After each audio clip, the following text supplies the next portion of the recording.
The Industrial Revolution was a turning point in history, one that laid the groundwork for the modern age. It saw the advent of new machines, technologies, and forms of transport, and changed the shape of societies forever after. But what were the inventions that made a key difference? Who were the people that created them? And how did this period change the lives of everyday workers, their communities, and ultimately the world? We'll find out tonight. So just relax and let your mind drift as we explore the sleepy history of the Industrial Revolution.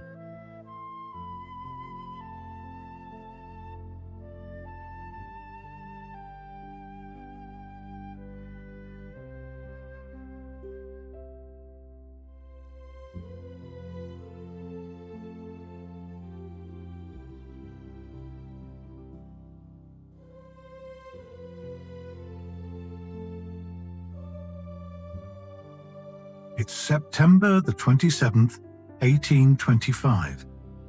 A cool, sunny day in the town of Darlington, England. A middle-aged couple wait on the train platform, both well-dressed in Victorian fashions.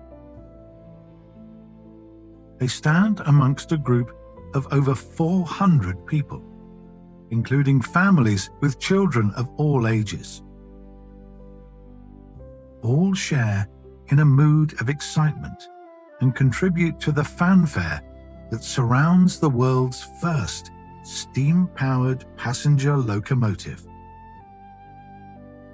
They'll travel 25 miles on the locomotion number 1, moving at a speed of 15 miles per hour. The journey will take them an hour and 40 minutes. Significantly less time than by horse-drawn stagecoach. It might be hard for listeners in the 21st century to even comprehend what it would have felt like to see a steam train for the first time, let alone ride one, to have a world of possibilities open up before you.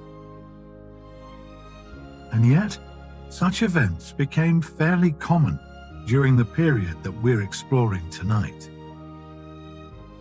The Industrial Revolution saw a great many firsts across transport, science, business, and engineering. The advancements made in power and technology would completely alter work and home life. Each new invention might be seen as a stepping stone on humankind's journey into the 21st century. And it all began on the island of Great Britain around the middle of the 18th century. The country was in its Georgian era. George II ruled as king until 1760, before George III took the reins, ruling until 1820. It was also the age of European imperialism, when large parts of the world were colonized by foreign powers.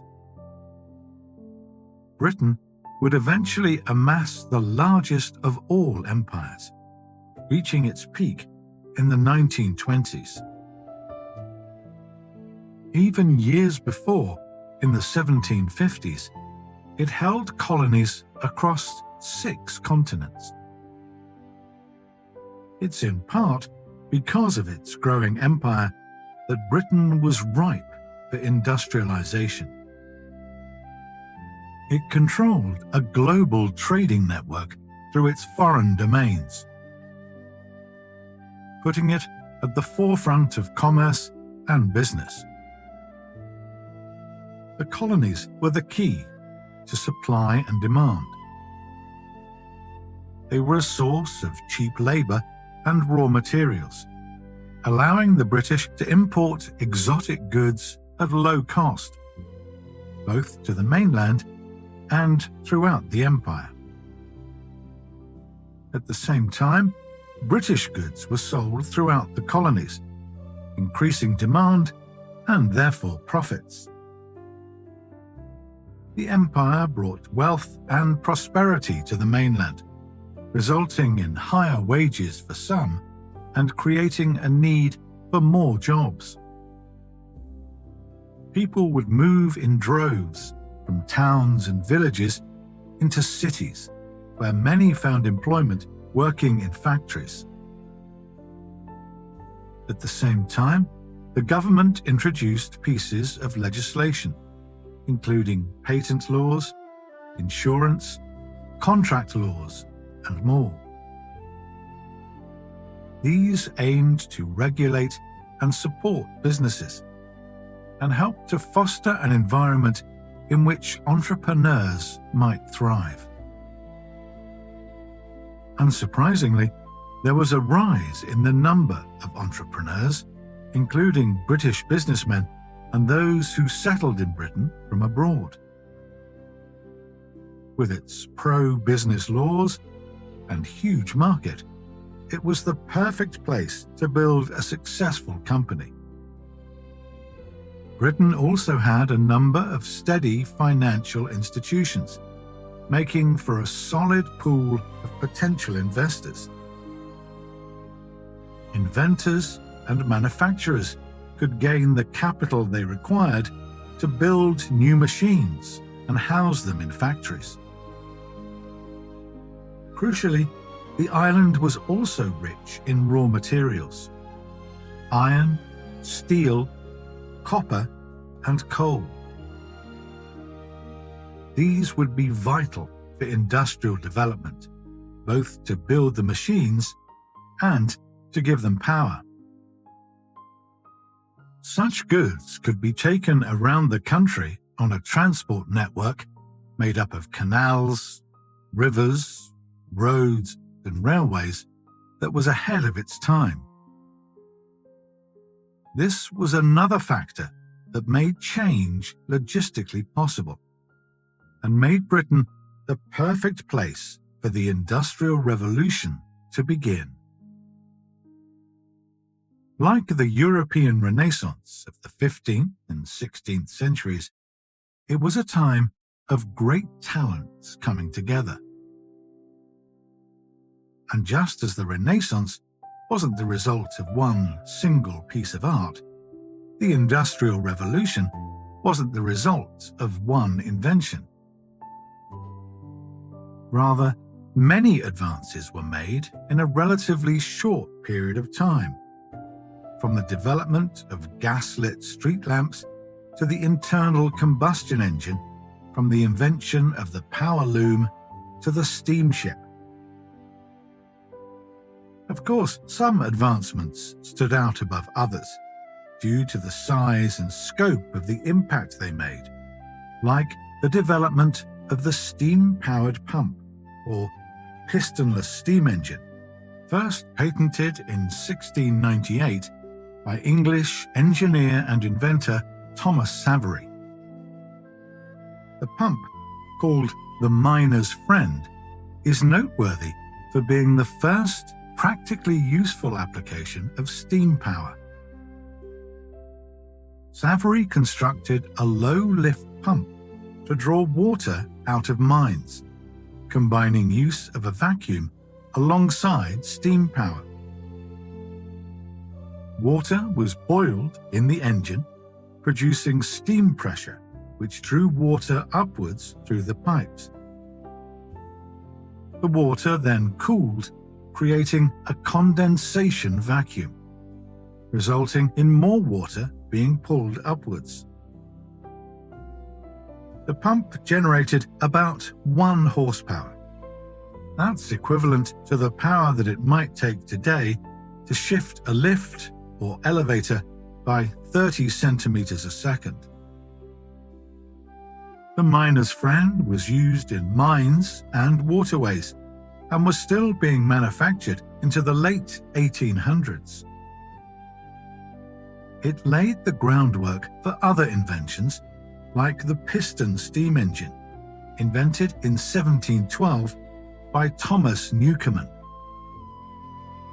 An English ironmonger and Baptist preacher, Newcomen made a living selling tools to the mines. He sought to improve upon Savory's invention with what's sometimes called an atmospheric engine. Hot steam was let into a cylindrical chamber, followed by cold water, creating a vacuum. The steam and the vacuum powered a piston above, which moved a rocking beam up and down in a seesawing motion. This was attached to a long pump rod, which hung down into the mine. It drew water upwards from deep in the mine shaft, allowing miners to dig much deeper than they could before.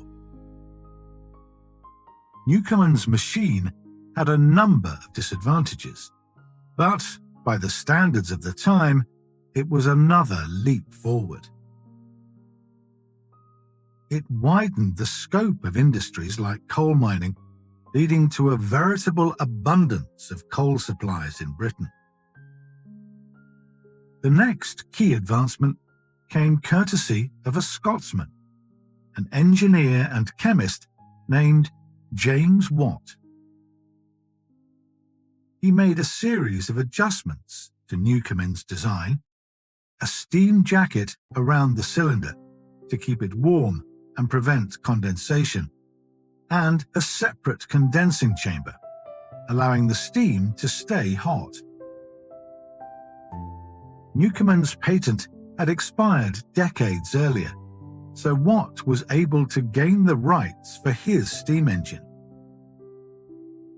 It was first patented in 1769, with additional improvements made across the next few decades.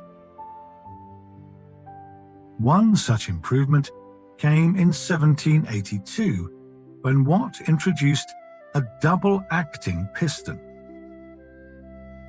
Steam would be carried through two pipes at once, making the engine more powerful and helping it run smoothly.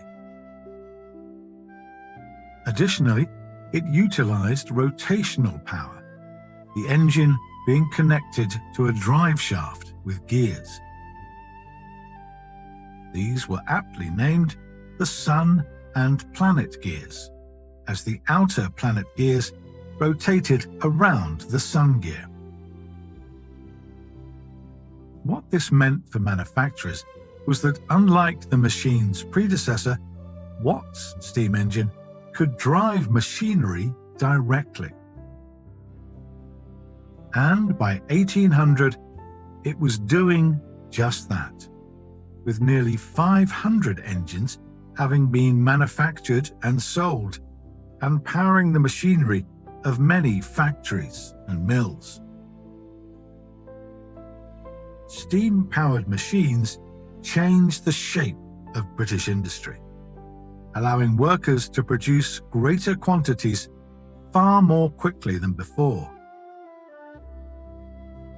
Soon after, it made waves in the area of transport, with a new type of engine that would eventually move on wheels. English engineer Richard Trevithick invented an engine that was non-condensing. Sometimes referred to as a back-pressure turbine, steam was released via an exhaust. This kind of engine ran on high-pressure steam, operating at temperatures well above boiling. They were smaller, movable, and a great deal more powerful, which made them well suited to powering vehicles. Though it was only after a lot of trial and error, alongside the addition of many safety features, that Trevithick would build the world's first locomotive, making its inaugural journey in 1804. The locomotive hauled a load from an ironworks in Penydarren, Wales, to the Merthyr-Cardiff Canal. The contraption had promise, but wasn't an outright success.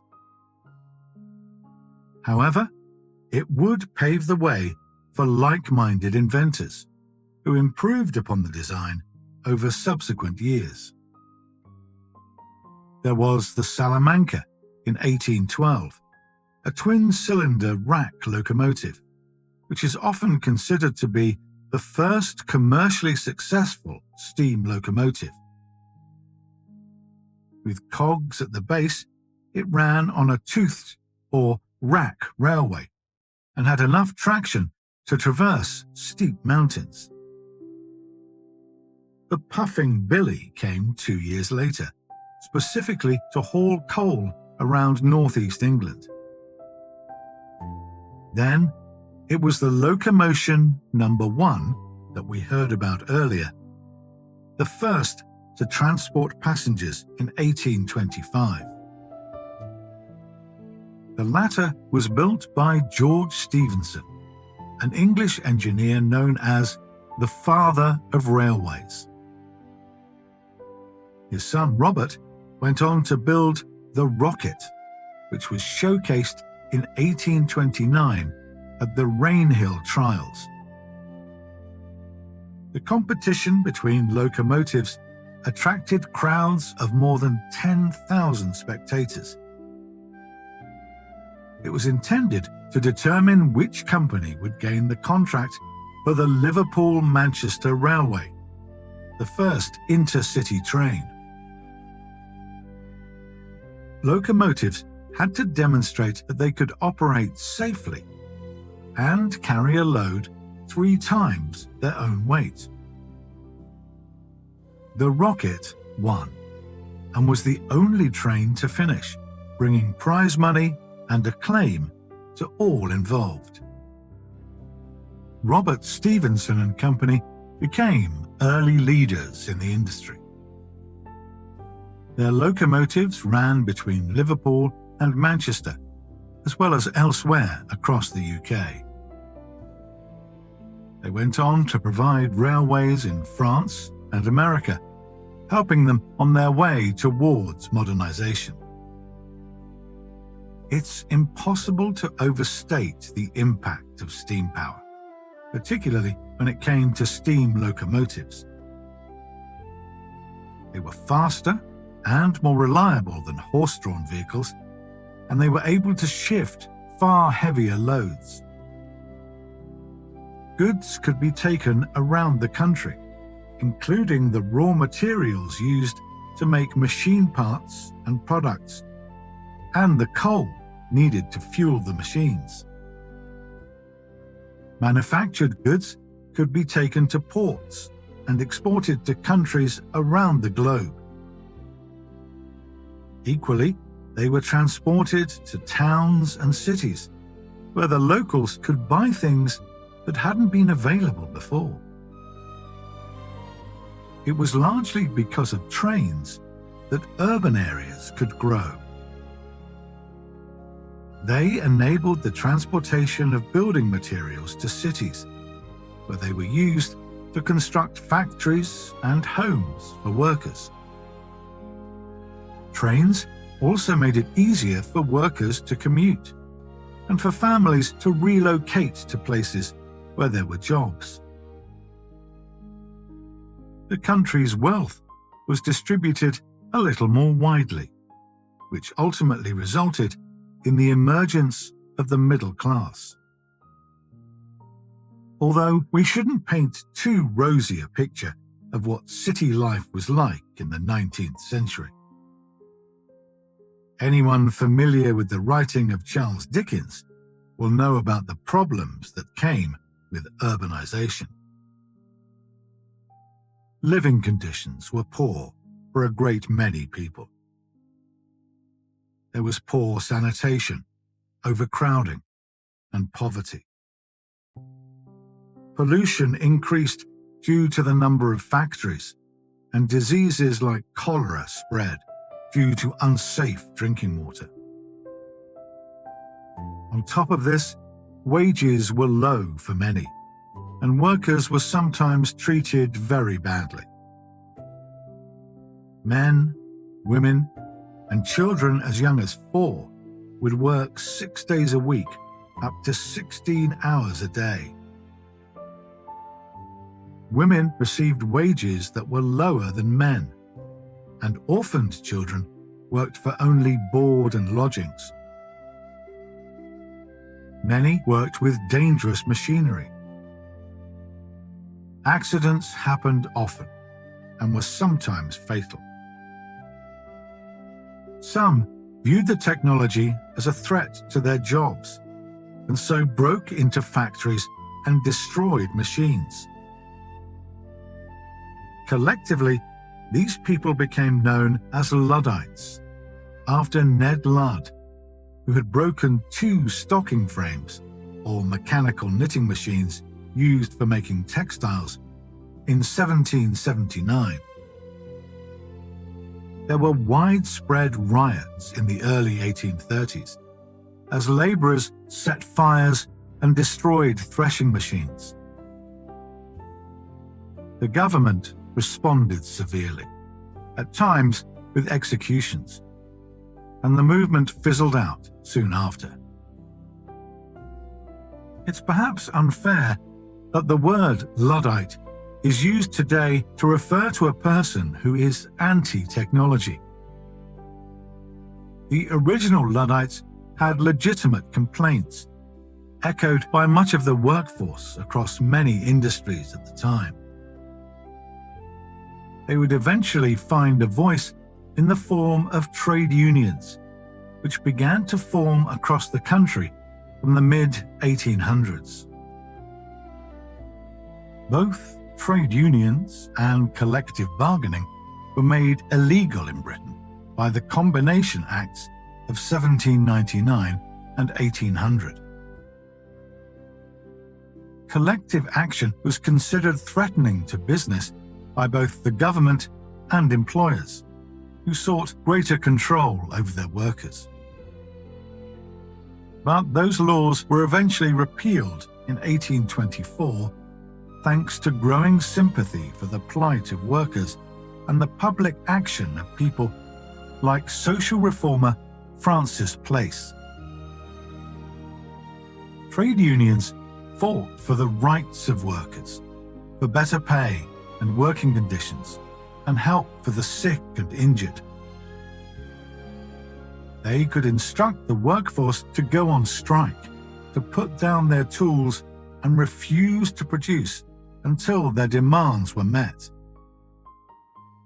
And with production halted and companies losing money by the day, employers were spurred to meet those demands. Gradually, the government began to introduce laws offering a little more protection for the most vulnerable workers. One of the most impactful came in 1833, with the abolition of slavery throughout the British Empire. It's a dark truth, but a truth nonetheless, that slavery had played a part in the Industrial Revolution. The wealth of the British Empire was in part generated through profits from the Atlantic slave trade. The rich had grown richer by using unpaid labor, slavery, in the colonies to produce high-priced goods like sugar and tobacco. The cotton that made its way to spinning machines in cities like Manchester had been picked by enslaved people and then imported. Thankfully, by the early 19th century, public opinion had begun to shift. America had gained independence in 1776, and slavery was less practical and less profitable to the British. People also began to question the morality of slavery, with both secular and religious thinkers calling for its abolition. Thinking also began to change around the same time about child labour and general working conditions. There had been widespread public outcry after a report in 1832 exposed the misery of children working in textile factories. The government would respond, albeit very slowly, with laws that gradually chipped away at the problem. Age limits were put in place, and working hours were restricted. Though it wouldn't be until 1933 that school was made compulsory to the age of 16, and children under 14 were banned from working. Obviously, we see things very differently today when it comes to what's considered right and wrong. To us, it's not only just, but also sensible and practical for an employer to look after workers that they rely on for profits. After all, the employers of the Industrial Revolution required a skilled workforce to operate new machines. Many sectors had been completely transformed by the introduction of new technology. In textiles, for instance, there was the roller spinning machine, which mechanized spinning threads from 1738. Then came the spinning jenny in 1764, an adaptation of the spinning wheel that spun many threads at once. After that came the water frame in the 1770s, which harnessed the power of water to spin threads automatically. Cotton mills were built beside rivers and canals and fitted with huge wheels that rotated through the water. These water wheels converted the force of flowing water into energy that could power a large mill. The energy was carried across different floors of the building through a series of gears and shafts known as transmissions. There, it powered a number of machines, which spun good quality yarn in great quantities. Other notable inventions included the spinning mule, which combined the water frame's design with the spinning jenny. It allowed a single operator to spin hundreds of threads at once, producing finer yarn than had been made before. Then there was the power loom, patented by Edmund Cartwright in 1785, a machine that was enhanced over the next 5 decades. Using cogs, springs, pulleys, and levers, it automated the process of weaving, resulting in far greater output. While the earliest looms had been horse-driven, most had come to rely on water power. Cartwright's power loom, however, was steam-powered. It ran on the energy from its own steam engine. This demonstrates a theme that was common across the era, of growth in one sector leading to growth in another. Machines like the power loom that relied on steam power required coal as their source of fuel. This added to the amount of coal that was already needed to power locomotives and then steamboats, and the steam-powered machines that lifted water from mines. Also, vast amounts were necessary to keep steel foundries running, where steam-powered machines were used to forge metal. The coal industry boomed due to this increased demand. More mines were constructed and deeper than before. About 3 million tons of coal were being mined annually in the 1700s. By the 1830s, that was closer to 30 million tons. Similarly, the advancements made in the production of metals played a key part in the success of other industries, particularly as they coincided with the development of new machine tools, which allowed operators to cut and shape the metals. By the late 1700s, iron, in particular, was being produced on a large scale. It was used to make parts for machines and engines, as well as bridges, steam trains, and railways around the country.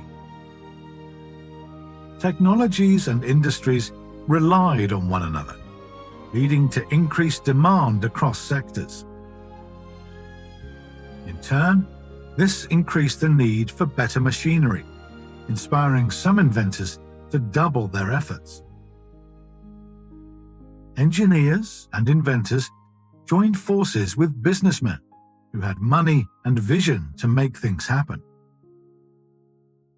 They based their designs on the developments of the time, including the work of their peers and predecessors.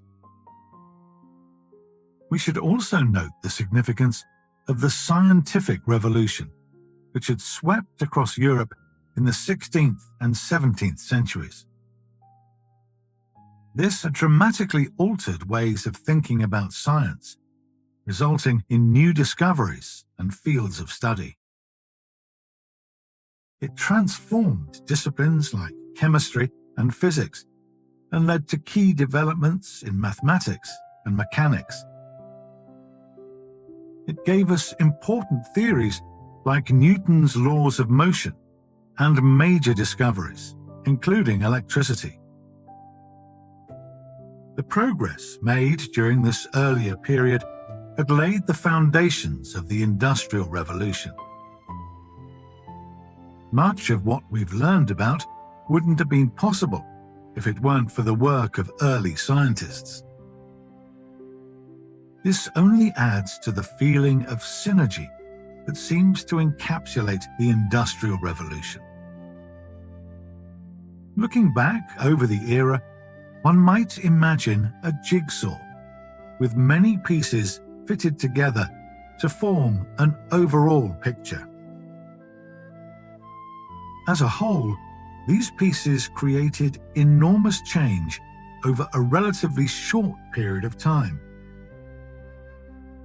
especially when we compare it to the years before, in which so much had remained the same over millennia. Since the Neolithic Revolution, which ended around 2000 BCE, much of human society had moved away from a hunter-gatherer lifestyle.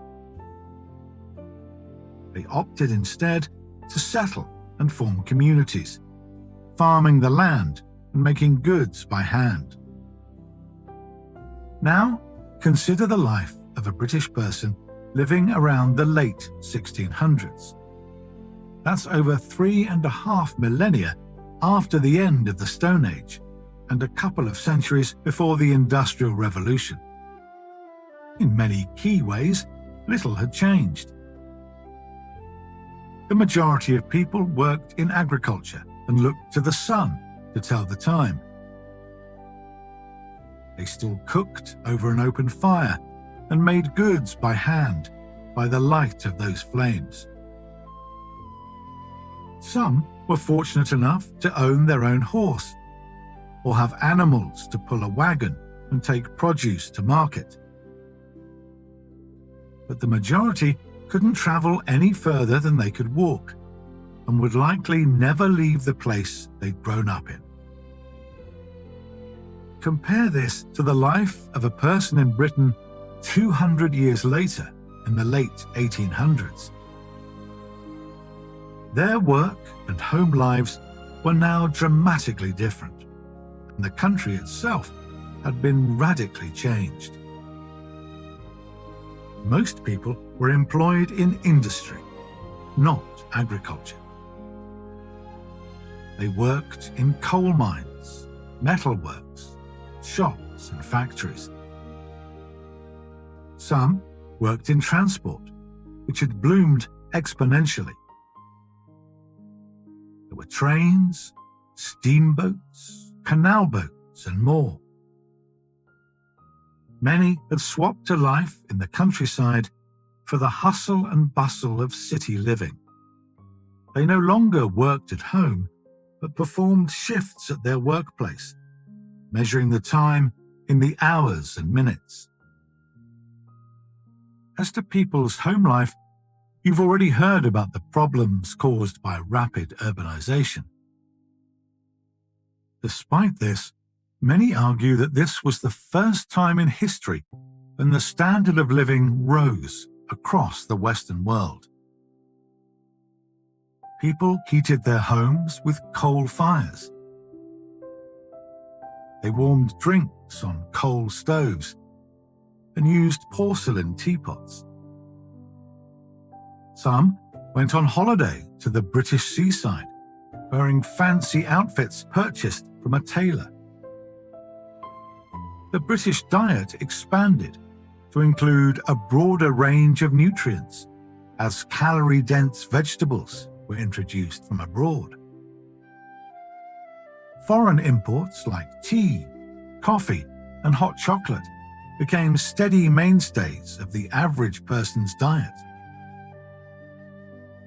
Society and culture shifted as a whole, with clearer divisions between classes. People came to identify with a certain class of people, based on where they lived, their job, and income. This informed their attitudes, their choices, and behavior across mostly every facet of culture and lifestyle. From the clothes people dressed in to how they behaved at home, how they spent their leisure time, and which social groups they joined. Some joined singing groups alongside their colleagues. Others formed football clubs like the Royal Engineers AFC. Many frequented the working men's clubs that were opened in industrial areas from 1857.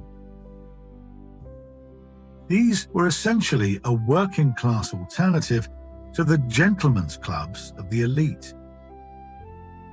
They were places to socialize and engage in discussions around politics, similar to the coffee shops and tea rooms that peppered the cities. Such groups would be key to lasting social change, allowing working-class people to share viewpoints and be heard. This opened the doors for movements like Chartism, in which mostly working-class men advocated for the vote. The rights and protections enjoyed by many of us today have their roots in industrialization, or, more precisely, the reaction to it. Equal pay for women and safe working conditions for all, a minimum living wage, and limit to working hours. And this is true not only in Great Britain, but in many of the places that industrialization spread to. In the early stages of the Industrial Revolution, that was Western Europe and America. But by the 20th century, it included much of the world. Nations industrialized at very different rates, being that for change to happen, many conditions had to be met. Some were held back by a lack of coal or iron. Others didn't have the funding or political stability. Some were landlocked, with no access to waterways, and therefore couldn't trade goods via steamship. Countries who were earliest adopters had the same things in place that Britain had at the beginning. America, in particular, was in a good position, having seen an influx of migrants in the later 19th and early 20th centuries. Migration helped the spread of technology and ideas, with some British manufacturers moving to the States, while unskilled migrants from Europe and beyond became a source of cheap labour for businesses around the country. Ideas were also spread via less savoury means, namely through industrial espionage. Governments across the world sent spies to Britain to uncover trade secrets of its industrial success. By the late 1800s, the world seemed split into countries that had industrialized and those that hadn't. Competition increased between governments across continents as global power appeared to be shifting. Nations across Asia and the Middle East began to see their profits decline. They had a smaller share of the global market. Whilst they continued to manufacture quality goods, they couldn't compete with industrialized nations who could mass-produce goods and sell them far more cheaply. Not wanting to be left behind, leaders of different states began to take action. But the rate of progress and the consequences of industrialization could be dramatically different from one country to another. In Russia, it began with steam trains and railways, resulting in the Trans-Siberian Railway, completed in 1904. What's still, to this day, the world's longest railway, greatly improved trade with the Far East and the far reaches of the country itself. On the other hand, industrialization was also a key factor in the Russian Revolution just a year later. Economic hardship and poor working conditions led to widespread rebellion and a change of government. Meanwhile, in Japan, change would happen under the banner of the Meiji Restoration. New railways and better roads improved transport and trade. Laws were introduced to support business and commerce. The Japanese borrowed heavily from Western ideas, inviting thousands of foreign experts to work across different industries. Western educators were employed to teach in Japanese schools, where the curriculum had been adapted to prepare students to work in factories, initially within the textile industry, which was the first to modernize. The idea had been to modernize as a form of self-protection from other nations. But the result was that the country transformed in mere decades. Between the late 19th and early 20th centuries, it went from being a feudal society to a modern powerhouse. This period is sometimes referred to as the Second Industrial Revolution, the first having wound down around the mid-1800s. Also known as the Technological Revolution, it was marked by rapid change and innovation. Inventions from this time included the telephone and radio, and Thomas Edison's light bulb by 1880. The first large-scale power grid came soon after, providing many homes with electricity. The internal combustion engine, which could run on gas, completely transformed the world of transport. Not only did it lead to better ships and trains, but allowed for the creation of the first automobile and aeroplane. Soon, people were driving their own cars and flying abroad on foreign holidays. The possibilities must have seemed endless. There was no stopping the momentum of modernization. By 1969, humankind had landed on the moon, in part thanks to the invention of nuclear power. This marked the beginning of industrialization's third chapter, sometimes called the digital revolution. This period saw the invention of integrated circuit chips and microprocessors, which could store and process data.